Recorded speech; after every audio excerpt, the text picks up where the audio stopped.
안녕하십니까. 무더운 휴일입니다. 요즘 민주당의 대선 후보 경선을 보시면서 어떤 생각을 하십니까? 민주당의 대선 후보 경선이 사실은 별 국민들의 관심을 끌지를 못했죠. 흥행에 실패했다라고 얘기가 나왔는데, 이낙연이 상당히 최근 들어서 지지율이 급등하면서 이재명과 이낙연의 대결 구도가 펼쳐지면서 좀 관심을 끌고 있습니다. 관심을 끄는 것까지는 좋은데, 최근에 이재명과 이낙연이 싸우고 경쟁하고 있는 것을 보면 소위 이런 걸 진흙탕 개싸움이라고 하죠. 밑도 끝도 없는 네거티브 경쟁을 벌이고 있습니다. 경쟁이 치열해지다 보면 네거티브가 나오지 않을 수가 없죠. 자질 검증을 위해서 네거티브가 필요한 부분이 있고, 이 네거티브가 위력을 발휘하기 위해서는 팩트, 사실이 있어야 하는 겁니다. 확실한 사실이 있든지 아니면 그 사실이 있을 것이다 라고 추정이 될 만한 그 네거티브 공격이 상당히 일리가 있다라고 판단될 만한 그런 정황이 있어야 이 네거티브가 위력을 발휘합니다. 근데 지금 이재명과 이낙연이 싸우고 있는 것은 세 가지인데, 하나는 이재명의 백제 발언, 그러니까 이재명이 이낙연에 대해서, 호남 출신인 이낙연에 대해서 지역주의적인 한계가 있다, 확장성의 한계가 있다라고 공격을 한 부분입니다. 우리 역사에서, 5천년 역사에서 백제가 한반도 전체를 통합한 적이 없지 않느냐, 이렇게 꼬집으면서 이낙연은 호남 출신으로 확장성에 문제가 있다, 이렇게 공격을 하면서 이낙연이 거기에 대해서 지역주의를 이용한다. 지난달에는 대구에 가서 대구가 역차별을 받고 있다. 그러니까 이재명이 대구를 방문한 자리에서 과거에는 대구가 특혜를 좀 받았는데 지금 와서는 역차별을 받고 있다, 이렇게 이야기한 것, 다 망국적인 지역주의 아니냐, 이렇게 공격을 하니까 이재명은 또 무슨 소리 하느냐, 자신은 과거 이낙연이 지지율 1위일 때 이낙연이 지지율 1위인 것은 상당히 역사적 의미가 있다, 그런 뜻으로 좋게 이야기한 것인데 이렇게 공격할 수 있느냐라고 반박하면서 옥신각신하고 있습니다. 또 한 가지는 이낙연이 최근 김경수와 전화통화한 내용을 발표를 하면서 이제 김경수가 이낙연에게 문재인을 지켜달라라고 했고, 이낙연이 잘 보필하겠다라고 대답한 이 내용을 공개하면서 이재명 쪽에서 가만히 있을 수가 없죠. 소위 친문의 지지율을 얻기 위해서 그 전화통화한 내역을 왜곡한 건 아니냐, 이런 것까지 발표를 하느냐 공격을 하니까 김경수가 문재인을 지켜달라고 했다는 내용, 이게 또 공방전을 벌이고 있습니다. 또 더 나아가서 노무현 전 대통령에 대한 탄핵, 이낙연이 찬성했느냐 반대했느냐, 이 논쟁으로 또 시끄럽습니다. 이게 17년 전의 일입니다. 그러니까 그 당시에 열린우리당과 민주당으로 쪼개져 있을 때 노무현 탄핵에 찬성을 한 사람들이 있었죠. 추미애를 비롯해서 여러 명이 거론이 되고 있습니다. 이낙연도 그 당시에 민주당이었는데 노무현 탄핵에 찬성을 했지 않느냐라고 이재명이 공격을 한 것입니다. 이낙연은 거기에 대해서 자신은 반대했다라고 이야기하면서 오히려 이재명이 노무현 정권 말기에 정동영 후보를 당시 지지하면서 노무현을 공격하고 비판하는 데 앞장서지 않았느냐, 서로 물고 뜯는 진흙탕 싸움을 벌이고 있습니다. 이걸 지켜보는 많은 국민들의 생각은 참 문재인 정권스럽다. 자신들의 지지층만 바라보고, 전체 국민이 아니고 자신들의 지지층만 바라보고 정권 유지를 해온, 국정을 운영해온 문재인 정권과 꼭 같은 행동을 지금 민주당 후보들이 하고 있다, 이런 생각을 떨칠 수가 없습니다. 지금 이렇게 싸우고 있는 백제 발언, 문재인을 지켜달라는 통화 내용, 노무현 전 대통령 탄핵을 했느냐 하지 않았느냐, 이 모두가 친문 호남의 지지율을 얻기 위해서입니다. 그러니까 친문 호남의 지지율만 얻으면 지금 민주당 대선 후보 경선에서 자신이 이길 수 있다고 판단하기 때문에 이 후보들이 이런 싸움을 벌이고 있습니다. 17년 전에 노무현 대통령의 탄핵에 찬성을 했으면 어떻고 반대했으면 어떤 겁니까? 그게 왜 지금 문제가 됩니까? 여기에서 또 적통 논쟁까지 나옵니다. 누가 적자냐, 누가 서자냐, 또 그러니까 추미애는 자기는 맏며느리라고 합니다. 추미애는 이번 경선에 왜 나왔는지 저는 이해를 못 하겠어요. 윤석열 잡기 위해서 나왔다고 하는데 윤석열을 잡는 겁니까, 도와주는 건지 모르겠는데, 추미애는 또 이렇게 이낙연, 이재명이 싸우니까 이제 원팀의 정신을 좀 지켜라, 아드님들아. 자신이 이번 경선에 큰 누나다, 뭐 엄마 같은 이런 행동을 해서 이게 웃어야 할지 울어야 할지 참 어처구니가 없어서 좀 심하게 이야기하면 뭐 장난을 치러 나온 건지 할 짓이 없어서 나온 건지 뭐 도대체 이해가 안 되는 그런 우스꽝스러운 행동들까지 보이고 있습니다. 그건 그렇고요. 그러니까 이 세 가지를 놓고 친문 호남의 지지율이 지금 가장 크게 중요한 겁니다. 전체 국민은 눈에 보이지도 않습니다. 지금 민주당 후보들은. 17년 전에 노무현 대통령에 대해서 탄핵을 찬성했으면 어떻고 반대했으면 어떤 겁니까? 그게 왜 문제가 됩니까? 왜 지금 문재인을 지키자는 게 여당의 대선 후보 경선의 중요한 논쟁거리가 되어야 합니까? 호남이냐 영남이냐 하는 지역 구도는 이미 오래전부터 우리나라 정치 현실에 있어 왔고 지금은 지역 구도가 옅어지면서 이젠 세대 구도, 세대 경쟁 구도로 많이 넘어가고 있다고 하죠. 뭐 이 부분에 대한 논쟁이 뭐가 그렇게 중요한 겁니까? 이러니까 민주당 후보 경선이 이재명, 이낙연이 제법 경쟁 체제를 갖춰가고 있다 하지만 많은 국민들로부터 외면받고 더 재미없고 더 나아가서 문재인 정권스럽다라는 이야기가 되는 겁니다. 민주당 대선 후보 경선에서 왜 정책 대결이 일어나지 않을까요? 간단합니다. 정책 대결이 일어나려면 지난 4년간의 문재인 대통령의 국정에 대해서 비판을 가해야 합니다.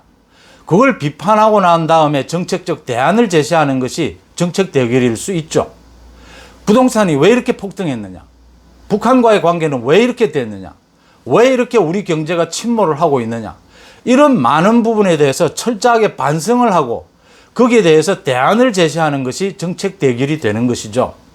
그런데 지금 이낙연이나 이재명이나 모두 문재인 대통령에 대한 비판은커녕 문재인 대통령에게 모여있다라고 하는 그 친문 호남의 지지층, 그걸 끌어들이기에 바쁜 이 마당에 무슨 정책 대결을 합니까? 그러니까 당연히 자질 검증, 인신 공격, 네거티브를 할 수밖에 없고 네거티브도 아주 저질의 진흙탕 싸움으로 흐르고 있는 겁니다. 네거티브도 필요합니다. 지금 이재명, 이낙연의 대결에서 중요하게 검증받아야 될 것이 두 가지가 있습니다. 하나는 소위 SNS상에서 이재명 선거를 돕기 위해서 활동하고 있는 그 사실이 드러났지 않습니까? 경기도 산하 한 기관의 간부가 이재명을 위해서 SNS상에서 이낙연을 공격하고 하는 그런 선거 활동, 이게 여론 조작 활동 아니냐, 이 부분이 지금 드러나서 공방전을 벌이고 있습니다.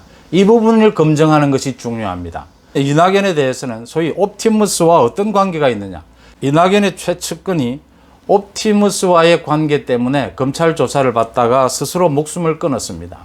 도대체 무슨 내용 때문에 스스로 목숨을 끊었느냐? 드러난 것처럼 이낙연이 지난 총선 때 이낙연 캠프에서 옵티머스로부터 뭐 사무실 용품 기기 좀 지원을 받았다.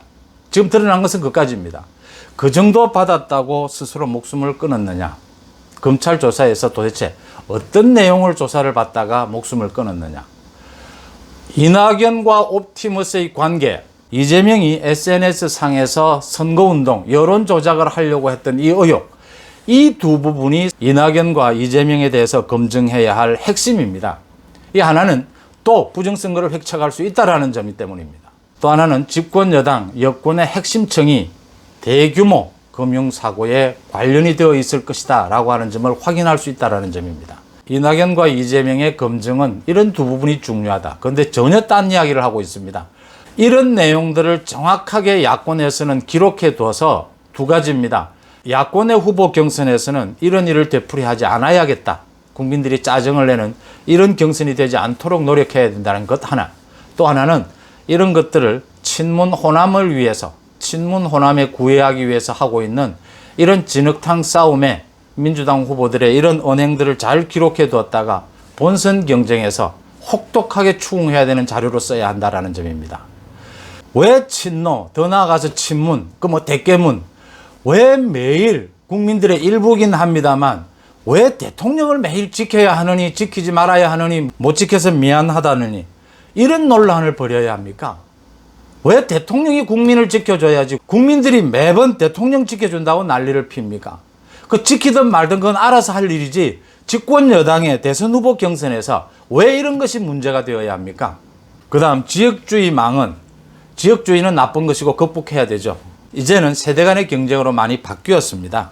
그런데 지금 뭐 이재명이나 이낙연이나 지금 이재명은 호남 광주에 가 있습니다. 현재 오늘. 내일 이낙연은 내일 광주를 간다라고 합니다. 지금 가장 중요한 건 광주 호남 민심이지 않습니까? 둘 다 모두 호남 친문 민심을 잡기 위해서 이런 싸움을 벌이고 있으면서 서로 지역주의를 극복하자라고 뭐 외칩니다. 서로 비판을 합니다. 그러니까 많은 국민들이 비웃는 겁니다. 망국적 지역주의라며 공격하는 모두가 지금 호남의 민심을 얻기 위해서 혈안이 되어 있고 그 공격을 하고 그런 주장을 하고 그 공격을 합니다. 그 속내가 훤하게 들여다 보이는데 어떻게 국민들에게 호소력이 있겠습니까? 지역주의 얘기가 나와서 잠깐 말씀을 드리는데 어떤 선거든지 전국적 선거에 최종 키 결정을 하는 것은 수도권이죠. 많은 유권자가 몰려있는 수도권입니다.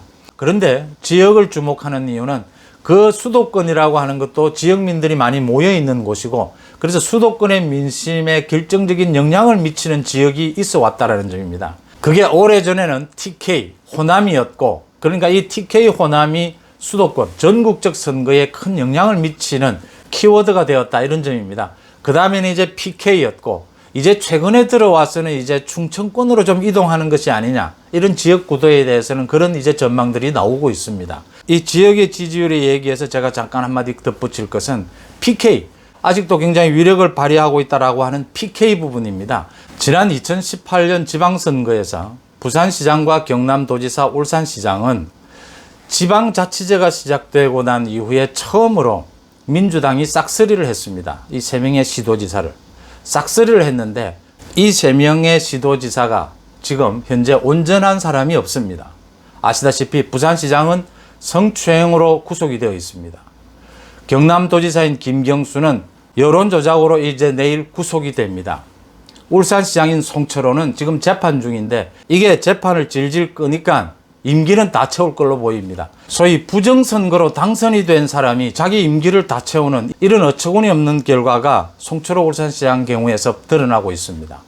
울산시장에 송철호를 당선시키기 위해서 정권 전체가 나섰던 것이 그 검찰 기소에 모두 나와 있습니다.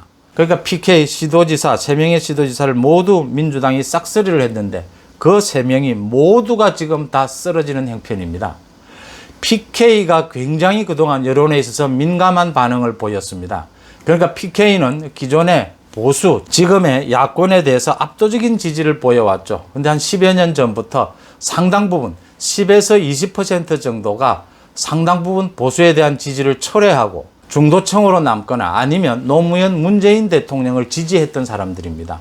그러니까 지난 1년간도 여론조사를 보면 PK의 지지율은 10% 정도가 한 달이 멀다 하고 움직이는 경향을, 출렁거리는 경향을 보여주고 있습니다. 이 부분 때문에 PK가 수도권과 함께 굉장히 중요한 스윙보트, 전국의 선거를 결정하는, 선거 분위기를 결정하는 지역으로 떠오르고 있다. 이런 얘기가 계속 나왔던 겁니다.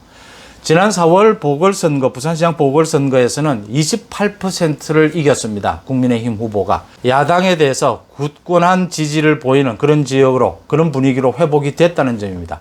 그럼에도 불구하고 과거와는 다르다라고 하는 점입니다. 언제든지 야당이 잘 못하거나 언제든지 민주당이 좀 잘한다고 하면 PK의 지지율은 움직일 수 있다는 겁니다. 그래서 이준석도 부산을 최근에 방문을 했고 또 최재형 후보가 등판을 하자마자 부산을 방문했는데 동남권 PK에 던지는 메시지가 좀 약하다라는 부분입니다. 이준석이 그 가덕 신공항을 방문을 했고 최재형 후보는 부산을 방문해서 그 해운대 지역에서 쓰레기 청소를 하는 그 메시지를 던졌는데 그런 부분이 아니다. 민주당의 PK의 시도지사 3명의 후보가 보여준 저 부정선거, 성추행, 무너질 대로 무너진 PK의 자존심을 어떻게 회복시키도록 노력하겠다. 이런 강렬한 메시지를 던져야 한다.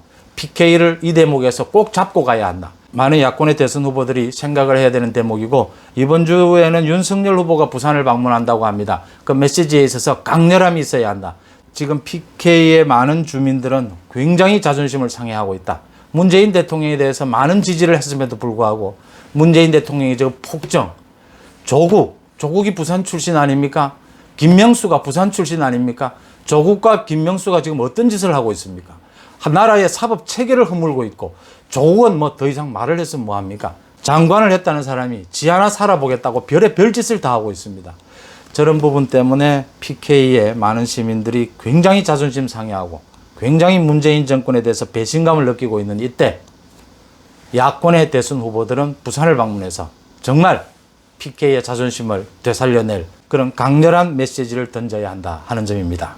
끝으로 오늘 저녁에는 윤석열과 이준석이 만찬 회동을 한다라고 합니다. 최근 들어서 아마 처음으로 이준석과 윤석열이 정면으로 충돌하기도 했는데 오늘 만찬 회동을 하면서 아마 윤석열이 8월 달에 입당하는 부분을 아마 집중적으로 거론할 것으로 보입니다. 제가 이준석이 최근 들어서 윤석열에 대해서 공격하고 비판한 점은 100% 잘못됐다. 이건 야당의 당대표가 해서는 안 될 일이다 라고 지적한 것은 그렇게 비판하고 그렇게 비난한다고 해서 윤석열의 입당 문제가 당겨지고 결정되지 않는다라고 하는 점입니다. 윤석열이 국민의힘에 입당하고 언제 입당할 거냐의 문제는 많은 부분들이 복합적으로 엮여져 있는 부분들입니다. 지금 이준석이 거기에 대해서 밀당을 하고 거기에 대해서 비판을 한다고 해서 윤석열의 입당이 당겨지고 윤석열의 입당이 미뤄지는 부분이 아니라고 하는 점입니다. 이준석이 그렇게 가볍게 윤석열의 문제, 야권의 통합 문제, 야권 후보 단일화 문제를 그렇게 가볍게 얘기할 수 있는 부분이 아니다라고 하는 점입니다. 이준석의 정치적 경륜으로는 도저히 컨트롤할 수 없는 많은 영역들이 있다라고 하는 점입니다. 그런 점을 이준석이 여러 가지로 좀 생각을 하면서 오늘 윤석열과 만찬을 회동을 해야 한다. 또 윤석열도 지금 이제는 캠프를 많이 또 보강을 하고 있습니다. 윤석열도 오늘 이준석과의 만찬 회동에서는 또 그동안의 갈등은 언제나 정치권이라는 게 그렇습니다. 이 갈등도 있고 또 화합도 하고 이렇게 가는 대목입니다. 이준석 대표와 오늘 저녁 만찬 회동에서는 윤석열도 좀 전향적으로 밖으로 공표하지는 꼭 못한다 하더라도 굉장히 전향적으로 야권이 통합하는 부분을 협의를 하지 않을까 이렇게 예상이 됩니다. 윤석열과 이준석의 갈등, 이게 국민의힘이 쪼개지는 것 아니냐까지 지금 많은 예측들이 나오고 있습니다. 오늘 저녁 만찬 회동이 이 같은 우려를 불식시킬 수 있는 그런 또 시간, 기회가 되어야 된다 이렇게 봅니다. 고맙습니다.